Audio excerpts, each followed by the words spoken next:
السلام علیکم ورحمۃ اللہ وبرکاتہ۔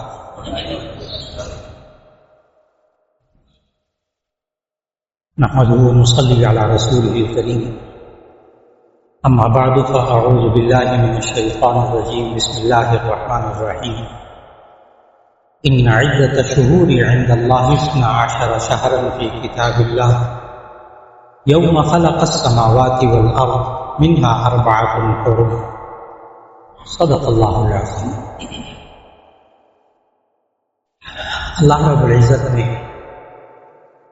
ہمیں جہاں دنیا کے اندر زندگی گزارنے کا سلیقہ عطا فرمایا، وہاں اس زندگی کے سال اور دن اور ہفتے اور مہینے، ان اوقات کی تقسیم بھی اللہ نے خود سکھائی، خود مقرر فرمائی۔ اور یہ ہمارے جو کیلنڈر ہوتے ہیں، یہ جو 12 مہینوں میں تقسیم ہوتے ہیں، یہ سال کو 12 مہینوں میں تقسیم کرنا، یہ بھی اللہ ہی کا کام ہے، یہ کسی سائنسدان کی تحقیق نہیں ہے۔ یہ 12 کیلنڈر چاند اور سورج کے ذریعے چلتے ہیں۔ جو چاند کے ذریعے چلتے ہیں ان کیلنڈروں کو قمری کیلنڈر کہتے ہیں،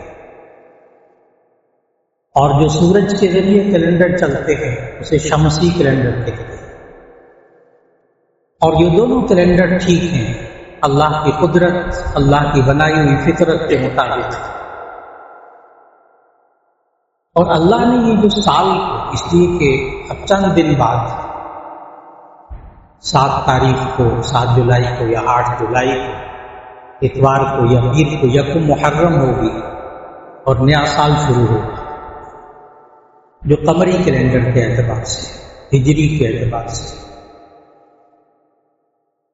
آج ہمارے بچوں اور بچیوں میں، ہمارے گھروں میں اس چیز کا شعور پیدا کرنے کی ضرورت ہے، کیونکہ بہت سی عبادات کا تعلق چاند کے مہینوں کے حساب سے۔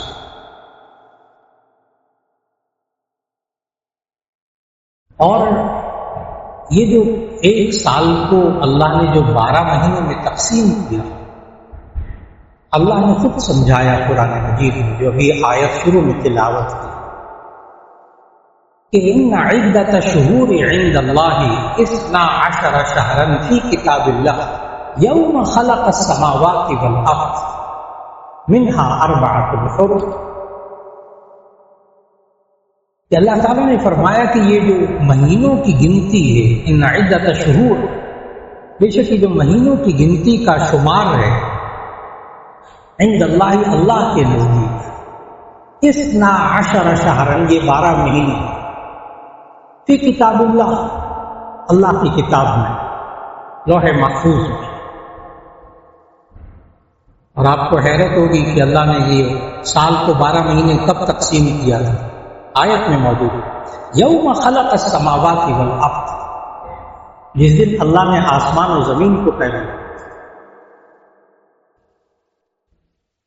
اللہ کو پتا تھا کہ یہ آسمان و زمین میں پیدا کر رہا ہوں، اس کو قیامت تک اوقات میں، سالوں میں، مہینوں میں، ہفتوں میں کیسے دن اور رات کیسے ہوں گے، یہ سارا نظام اللہ کا بنایا۔ یہ 12 مہینے بھی اللہ نے بنائے۔ پھر منہا 4 حرم، اس میں سے 4 مہینے حرمت والے ہیں، رجب، شوال، ذی قعدہ، ذی الحج، محرم۔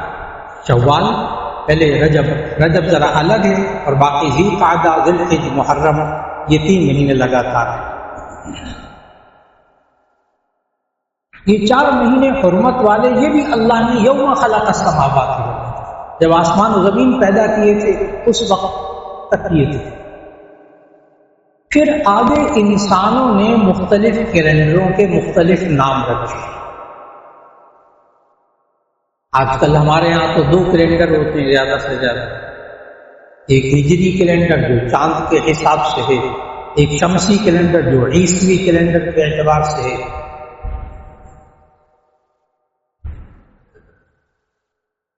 اور سورج اور چاند دونوں حساب کا ذریعہ ہیں، یہ اللہ نے قرآن مجید میں سورۃ الرحمن میں خود فرمایا، الشمس والقمر بحسبان، الشمس والقمر بحسبان، چاند اور سورج دونوں حساب کا ذریعہ ہے۔ اس پر بہت سے لوگ سوال کرتے ہیں کہ جی یہ رمضان کے روزے رکھیں وہ بھی چاند کے مطابق، اور زکوٰۃ دیں وہ بھی چاند کے مطابق، اس پر اصرار بھی کیا جاتا ہے کہ وہ چاند کے مطابق زکوٰۃ دیں قمری مہینوں کے حساب سے، حج کریں تو وہ چاند کے مطابق، عورت عدت گزارے تو وہ چاند کے مطابق۔ بہت سے شرعی احکام کا تعلق چاند کے ساتھ، لوگ کہتے ہیں کیوں ہم شمسی کیلنڈر نہیں، سورج کو نہیں استعمال کر سکتے؟ سورج کو بھی تو اللہ نے حساب کا ذریعہ بنایا ہے۔ تو اس کا جواب یہ ہے کہ جن عبادات کا تعلق شمار اس کا وقت اللہ نے مقرر کیا چاند کے مہینوں سے، ہم اس میں چاند کے مہینے کا اعتبار کر لیں گے، اور جن عبادات کا تعلق اللہ نے سورج کے حساب سے رکھا ہم وہاں سورج کے حساب سے لے لیں گے، کیونکہ وہ اللہ نے مقرر کیا۔ اکثر عبادات کا تعلق چاند کے ساتھ، لیکن ایک فرض عبادت ایسی ہے جس کا تعلق سورج کے ساتھ، اللہ کا نظام۔ رمضان کے روزے رکھنے وہ اللہ نے قرآن میں کہا کہ شہر رمضان الذی انزل فیہ القرآن ھدی للناس وبینات من الھدی والفرقان فمن شہد منکم الشہر فلیصم۔ اس کا ترجمہ یہ کہ اللہ نے رمضان کے مہینے میں قرآن حکیم اتارا اور آگے فرمایا فمن شہد منکم الشہر فلیصم، جو اس چاند کا مشاہدہ کرے، اس مہینے کا مشاہدہ کرے وہ روزہ رکھ لے۔ یہ اللہ نے کہا کہ رمضان کا تعلق چاند کے ساتھ، روزے کا تعلق چاند کے ساتھ، زکوٰۃ کا تعلق بھی چاند کے ساتھ۔ شمسی کیلنڈر سورج کے حساب سے، عیسوی کیلنڈر کے حساب سے زکوٰۃ نہیں دینی چاہیے، اس سے حساب کا تھوڑا سا فرق آ جاتا ہے۔ اللہ کا نظام ہے کہ چاند کے حساب سے جو سال ہوتا ہے نا وہ 354 دن کا ہوتا ہے۔ 354 دن میں 3 5 4 354 دن میں ایک سال پورا ہو جاتا ہے۔ اور آپ کو اس پر بھی حیرت ہوگی، جب سے دنیا بنی ہے اس وقت سے لے کر قیامت تک چاند کا سال 354 دن ہی کا ہوگا، نہ ایک دن کم نہ ایک دن زیادہ، یہ طے فرما دیں۔ کیونکہ ہمارے ذہنوں میں یہ ہوتا نہیں یہ چاند دیکھا نہیں نظر آیا، آج نہیں ہوا، یہ نہیں ہوا، کل ہوگا، پرسوں ہوگا، تو ہمارے ذہنوں میں نا ایک بات ہوتی ہے، پتہ نہیں اس کے کیلنڈر کا کیا نظام ہے۔ لیکن یہ ایک بات طے شدہ کہ دنیا قائم ہونے سے لے کر اور دنیا ختم ہونے تک چاند کی تاریخ میں، چاند کے سال میں نہ ایک دن کا اضافہ ہوا، نہ ایک دن کی کمی ہوئی، نہ ہوگی۔ اللہ کا نظام، یہ کسی سائنسدان کا نہیں ہے، کسی انسان کا حساب کتاب نہیں ہے۔ یہ تو چاند نظر آئے گا یکم کی تاریخ شروع ہو جائے گی، اس میں کسی انسان کا کمال نہیں۔ اختلاف کیا ہے وہ الگ بات ہے کہ سائنس یہ بتا دیتی ہے۔ بہت سے حضرات ہوتے ہیں وہ رمضان میں خاص طور پر بہت زیادہ سننے کو ملتا ہے، روزے کے پہلے روزے اور عید کے دن، عید الفطر، جب انسان چاند پہ پہنچ گیا ہے، چاند پہ کالونی بنانے کے بارے میں سوچ رہا ہے، اور یہ مولانا حضرات یہاں بیٹھ کر دوربین لگا کر چاند تلاش کر رہے ہیں زمین پر بیٹھ کر، تو علماء کی بھی تخفیف کرتے ہیں، دین کی بھی تخفیف ذہن میں آ جاتی ہے۔ حالانکہ وہ جو چاند زمین پر بیٹھ کر دیکھتے ہیں وہ سورہ بقرہ کی آیت نمبر 284 کے وجہ سے، 184 کی وجہ سے ابھی تلاوت کی، فمن شہد منکم الشہر فلیصم، جو تم میں سے مشاہدہ کر لے، اس کا دیکھ لے، آنکھوں سے دیکھ لے، اسے چاہیے وہ روزہ رکھ لے۔ اس لیے چاند کا آنکھوں سے، انسانی آنکھ سے نظر آنا ضروری ہے۔ سائنس یہ بتا دیتی ہے طے شدہ بالکل کہ چاند موجود ہے کہ نہیں، پہلی کا چاند موجود ہے کہ نہیں، لیکن چاند کی موجودگی کافی نہیں ہے، رؤیت دیکھنا انسانی آنکھ سے یہ ضروری ہے اس آیت کی وجہ سے۔ اصل بات یہ ہے، اسی وجہ سے وہ ایک بیچارے وزیر تھے، بہت بڑے وزیر سائنس اور ٹیکنالوجی، انہوں نے ایک موقع پر کہا کہ جی وہ ہم ان علماء حضرات کو 3-4 سال کا کیلنڈر بنا کے دے دیں گے تاکہ یہ ہر رمضان میں ہر ایک کے نہ جھگڑا کرے۔ تو انہوں نے جو اعلان کیا تو اگلے دن جامعہ شفیعہ کے فاضل عالم انہوں نے چاند کے حساب سے آئندہ 200 سال کا کیلنڈر چھاپ کر اردو بازار میں بیچنے کے لیے رکھا ہوا،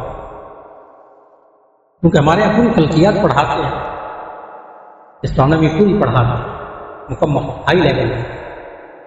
خود ہمارے مولانا موسیٰ صاحب رحمۃ اللہ علیہ کی خود اپنی کتاب ہے، اور یہ کتاب مولانا موسیٰ روحانی بادی رحمہ اللہ کی کتاب ہے۔ یہ MSc اسپیس سائنس میں آج بھی پنجاب یونیورسٹی کے سلیبس میں داخل ہے، جو ہمارے جامعہ شفیعہ میں پڑھائی جاتی ہے۔ تو علماء کو اتنا ہلکا نہ لیجیے گا۔ اور انہوں نے 200 سال کا کیلنڈر چاند کے حساب سے، ایک ایک دن، یہ نہیں کہ یکم کب ہوگی، یہ نہیں، ایک ایک دن کی تاریخ لکھ کر ایک ایک دن کا کیلنڈر بنا کر 200 سال کا آئندہ چھاپ کر بیچے۔ تو ان وزیر صاحب کو ہم نے فوراً وہ TCS کر دی کتاب، یہ 3-4 سال نہیں، علماء 200 سال کا لکھ چکے، اس کے بعد سے پھر ان کا بیان کبھی نہیں آیا اس میں۔ اور اس وقت علماء کی ایک بہت بڑی ٹیم الحمدللہ ہر چاند کے بارے میں اتنی تحقیق پیش کرتی ہے کہ اس وقت دنیا کی قیمتی ترین رصدگاہ جو ہے وہ انگلینڈ میں ہے، برطانیہ میں ہے، بہترین، اور وہ رصدگاہ ہر مہینے کے چاند کو ان کی تحقیق کی تصدیق کرتا ہے۔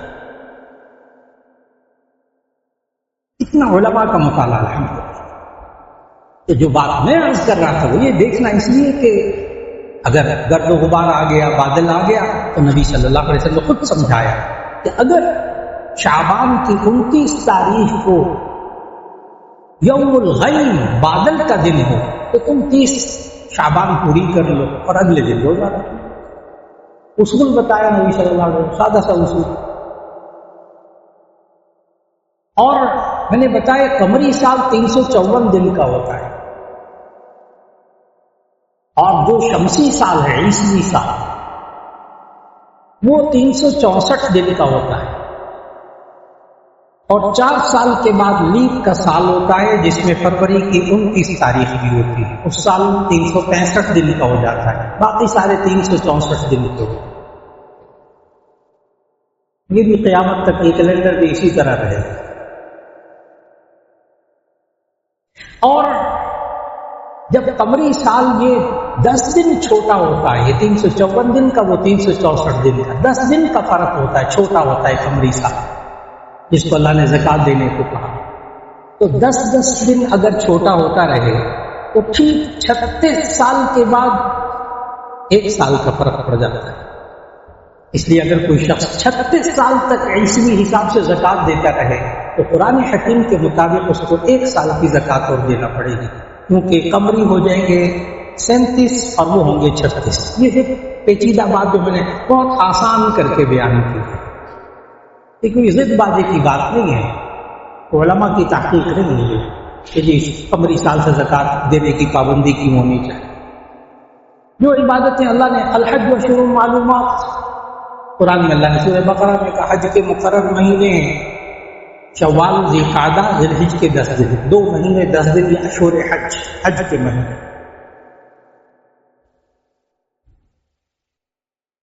ان میں لوگ حج کا احرام باندھ کر جا سکتے ہیں، حج وہی کریں گے ذی الحج۔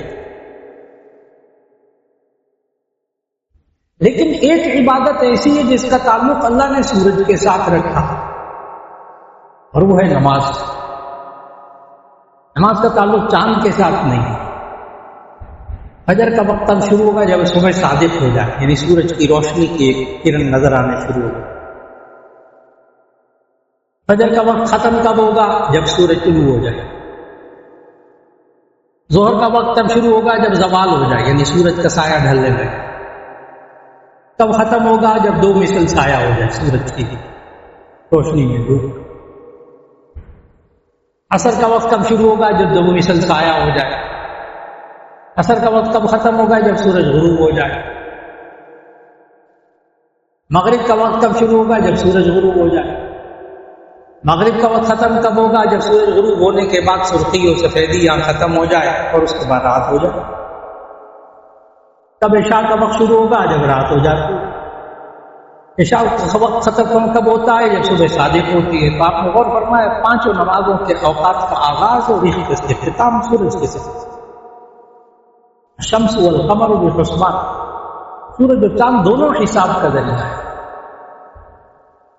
لیکن نبی کریم صلی اللہ علیہ وسلم کی ذات مقدس کے ساتھ یہ قمری سال اس وقت جوڑا جب نبی صلی اللہ علیہ وسلم نے ہجرت کی. اور یہ ہجری جو کیلنڈر ہے اس کا آغاز حضرت عمر رضی اللہ تعالیٰ عنہ کے دور سے کیا گیا، کیونکہ جس وقت نبی صلی اللہ علیہ وسلم دنیا میں تشریف لائے، ہم تو 2 کیلنڈروں سے گھبراتے ہیں. نبی صلی اللہ علیہ وسلم جس وقت دنیا میں تشریف لائے اس وقت دنیا میں 12 کیلنڈر چل رہے تھے. اور مشہور مورخ سیرت نگار قاضی سید سلمان منصور پوری، ان کی کتاب رحمت للعالمین، اس میں انہوں نے گول دائرہ بنا کر اس دور کے 12 کیلنڈروں کے اعتبار سے تاریخ نکال کر بتائی کہ نبی صلی اللہ علیہ وسلم کی پیدائش کس دن ہوئی تھی. اس وقت یہ ہجری کیلنڈر تھا ہی نہیں. لوگ یہ بھی سوال کرتے ہیں اس وقت تو ہجری کیلنڈر تھا ہی نہیں، نبی صلی اللہ علیہ وسلم نہیں تھے تو ہجرت کہاں سے ہوتی تھی، ہجری کیلنڈر کہاں سے ہوتی؟ اس وقت اور قمری کیلنڈر موجود تھے. نبی صلی اللہ علیہ وسلم جس سال پیدا ہوئے اس سال سے سن ولادت نبوی ایک نیا کیلنڈر شروع ہو گیا. چنانچہ بہت سے حضرات پوچھتے ہیں کہ جی سیرت لکھنے والے نبی صلی اللہ علیہ وسلم کی پیدائش ہجری سال کے اعتبار سے کون سا سال بتاتے ہیں؟ اس کا جواب ہے ہجرت ہجری سال اس وقت تھا ہی نہیں، ہجرت ہی نہیں ہوئی تھی. ہاں قمری سال اس وقت ایک نیا شروع ہوا تھا. اور نبی صلی اللہ علیہ وسلم کی پیدائش سے ٹھیک 6 مہینے پہلے ایک اور نیا کیلنڈر دنیا میں شروع ہو گیا تھا. وہ تھا عام الفیل، ہاتھیوں والا واقعہ. عام الفیل، الم تر کیف فعل ربک باصحاب الفیل. وہ ابرہا خانہ کعبہ کو گرانے کے لیے آیا تھا اور کس طرح اس کے ہاتھی اللہ نے تباہ کیے. اس تاریخ سے ایک نیا کیلنڈر شروع ہوا. یہ جو آپ آج کل 2024 ہے، اس 1ویں تاریخ یہ حضرت عیسیٰ علیہ السلام سے شروع ہوا. یہ نہیں کہنا چاہیے یہ عیسائیوں کا کیلنڈر ہے، یہ نہیں، یہ حضرت عیسیٰ علیہ السلام کا کیلنڈر ہے. ہم عیسیٰ علیہ السلام کو مانتے ہیں، اللہ کا نبی مانتے ہیں، ان کے اوپر نازل ہونے والی کتاب کو مانتے ہیں. یہ عیسائیوں کا کیلنڈر نہیں، عیسیٰ علیہ السلام سے چلنے والا کیلنڈر. اس کو غیر اسلامی بھی نہیں کہنا، غیر شرعی بھی نہیں کہنا. آپ جنوری فروری کو بھی مراد لے سکتے. نبی صلی اللہ علیہ وسلم اس کیلنڈر کے اعتبار سے جو آج کل 2024 ہے، نبی صلی اللہ علیہ وسلم پیدا ہوئے تھے اپریل کا مہینہ تھا اور سن 571 عیسوی تھی. 571 عیسوی. یعنی آپ ایک آسان سی بات سمجھ گئے کہ حضرت عیسیٰ علیہ السلام کے 570 سال بعد نبی صلی اللہ علیہ وسلم تشریف لائے. یہ سارے کیلنڈر 12 مہینوں کے اوپر چلتے ہیں اور ہر مہینے کے اندر 30 دن 29 دن کا ہونا، یہ ہفتوں کا ہونا، یہ دنوں کا ہونا، یہ سب اللہ کا بنایا ہوا نظام ہے. اور آج نئی نسل کو یہ بتانا بہت ضروری ہے کہ ہمارا کن عبادات کا تعلق قمری سال کے اعتبار سے ہے، کن عبادات کا تعلق ہمارا سورج کے ساتھ ہے. یہ سورج اور چاند سب حساب کا ذریعہ ہے، لیکن ہمیں کم از کم یہ دونوں کیلنڈر ضرور ذہن میں رکھنے چاہیے. اور پھر اس کے بعد آئندہ زندگی میں اس کے کیا اثرات ہوتے ہیں اس کو سمجھنا ہوگا کہ جن عبادات کا تعلق اللہ نے چاند کے ساتھ رکھا، ہم ایمان رکھتے ہیں ان کا تعلق چاند کے ساتھ، ہم اسی کے مطابق عمل کر رہے ہیں. اور جن عبادات کا تعلق اللہ نے سورج کے ساتھ رکھا ہم اسی حساب سے اس کو کرتے ہیں۔ اللہ رب العزت ہمیں ان ماہ و سال کے اعتبار سے شریعت کے تقاضوں کو سامنے رکھنے کی توفیق عطا فرمائے اور اس کے مطابق زندگی گزارنے کی توفیق عطا فرمائے۔ وآخر دعوانا ان الحمد للہ رب العالمین۔